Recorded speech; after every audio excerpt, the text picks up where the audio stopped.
Earth signs, hello! Ito yung mga mensahe na dapat mong malaman sa araw na to, January 18 onwards. So, kung, ayan, pwedeng January 18 or kung kailan yung matsyempohan tong reading na ito, pasensya na po kayo sa setup ko, guys. Ayan, nasa ospital po ako ngayon. At baka yung background noise, hindi kayo komportable or hindi nyo type, pasensya na po. So, ito, tignan na natin ano ba itong mga messages na dapat mong malaman. Earth signs, Taurus, Virgo, Capricorn.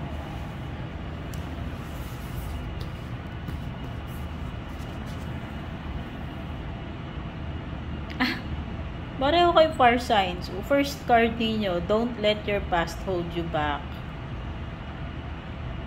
Hanggang ngayon ba, napipigilan ka pa rin ba nitong past love life mo? Hanggang ngayon ba naapektuhan ka pa rin ba nito sa present? Ayan. Sabi kasi dito, don't let your past hold you back. Or kung hindi ka o pwedeng affected much ka pa rin dun sa past relationship mo, or pwedeng ito ay effect na halimbawa nagkaroon ka ng hindi magandang relationship in the past. Pwedeng nagkaroon ka na ng trauma, no? Ayan, pwedeng yun, no? Pwedeng yun yung ibig sabihin nito. Naho-hold back mo yung sarili mo instead na na magtiwala ka uli, magmahal ka uli. Pwedeng naging masyado ka ng cautious, no? Ayan. So, don't let your past hold you back.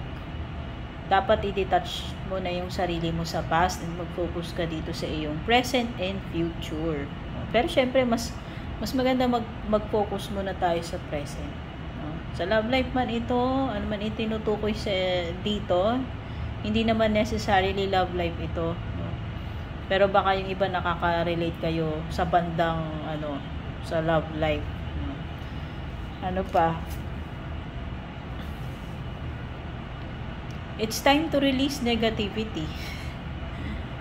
Always. Hindi tayo dapat nag-harbor ng mga anything negative. No? Anything na negative. So, may mga nararamdaman ka, emotions, yan yung mga, yan yung mga naghihila sa iyo pababa. So, instead na maka-attract ka ng positivity, mga blessings, instead nabablock ng mga negativities. Kaya, ayan, i-release mo na yan. Any negativity na meron ka pa rin hanggang ngayon.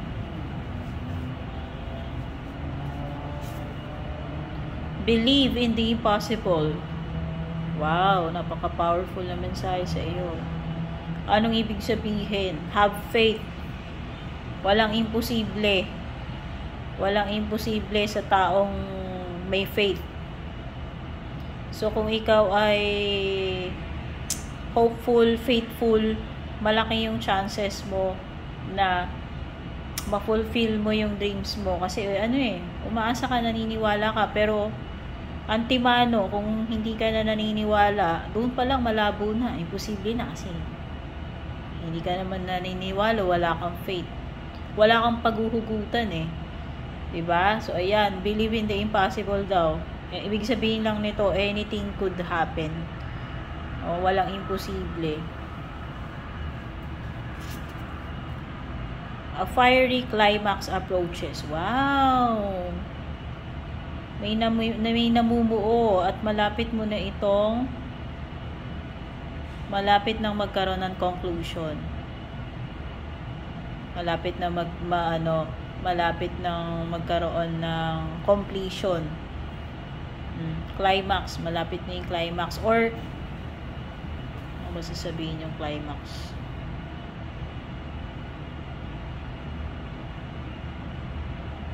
Hindi ko alam paano i-explain ito pero di ba yung climax pagdating sa mga kwento, siya na yung pinaka highlight nung story. Ewan ko yung intindi ko, hindi ako nagkakamali.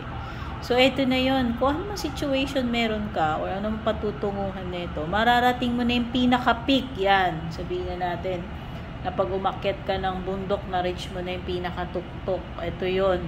Ito yung tinutukoy na climax. Kaya kung ano man ito, anong situation nag-a-apply sa inyo ito. Ano pa, earth signs? Communication is key. Lumitaw din to kay fire signs. New moon in Gemini.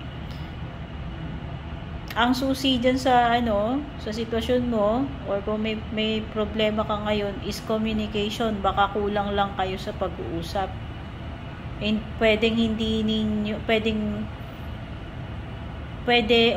may miscommunication. So either kulang kayo sa pag-uusap or hindi kayo nagkaunawaan dun sa mga sinasabi ninyo sa isa't isa. So napaka-importante ng pakikipag-usap na communication na dapat open yung lines ng communication palagi, no? Pag-usapan yung mga kailangan pag-usapan. Yun yung ibig sabihin, Norn. Ano pa?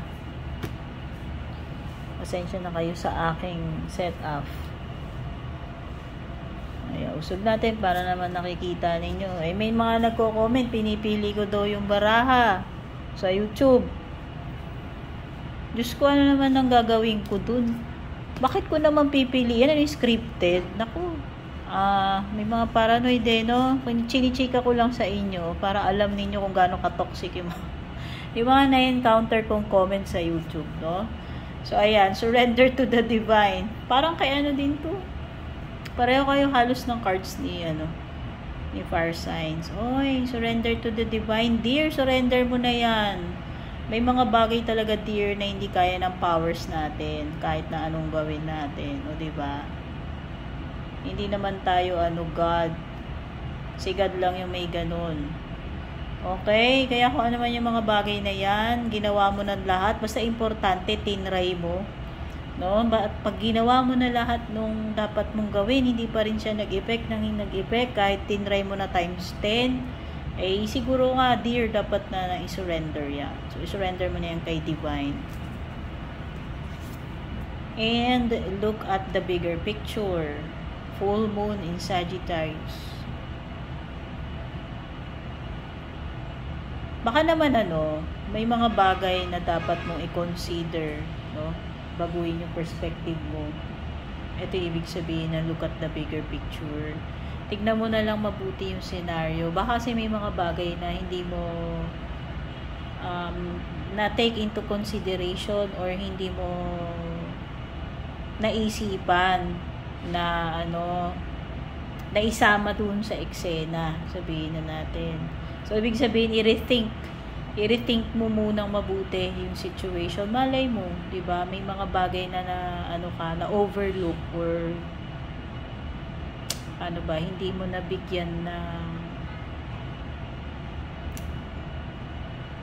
nabigyan ng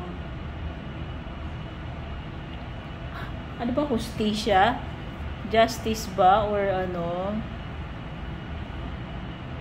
basta may mga bagay dito na na dapat i-reconsider mo muna.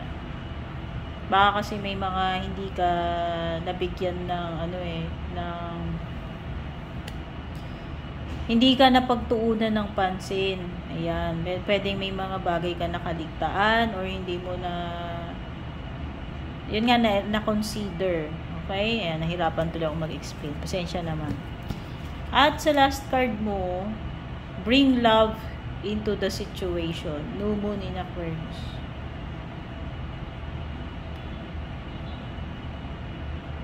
O, baka yan. Look at the bigger picture. Ito. Okay? Baka masyado ng yung pinapairal dito. Puro logic na lang. Minsan nakakalimutan na natin yung feelings ng iba. Okay? So, it's better na bring love into the situation. Diba? Sabi nila nga pagka may gagawin tayo, the best na basihan na gagawin natin yun is because of love. Baka ito yung sinasabi. Minsan nagiging selfish tayo, inconsiderate sa iba. So, ayan. Bring love into the situation daw, sabi ni New Moon in Aquarius. Okay. Baka nakukulangan na lang sa love. Diba? So, ayan. Ito yung mga mensahe na dapat mong malaman sa ngayon. Earth signs, Taurus, Virgo, Capricorn. Thank you so much for being here. Pasensya na sa setup ko. At kung hindi pa po kayo nakaka-subscribe sa aking YouTube, don't forget to subscribe. Like and follow na rin yung aking Facebook page. At regarding personal reading services, mag-message directly po kayo sa aking FB page. Take care, good luck, and God bless po sa inyo.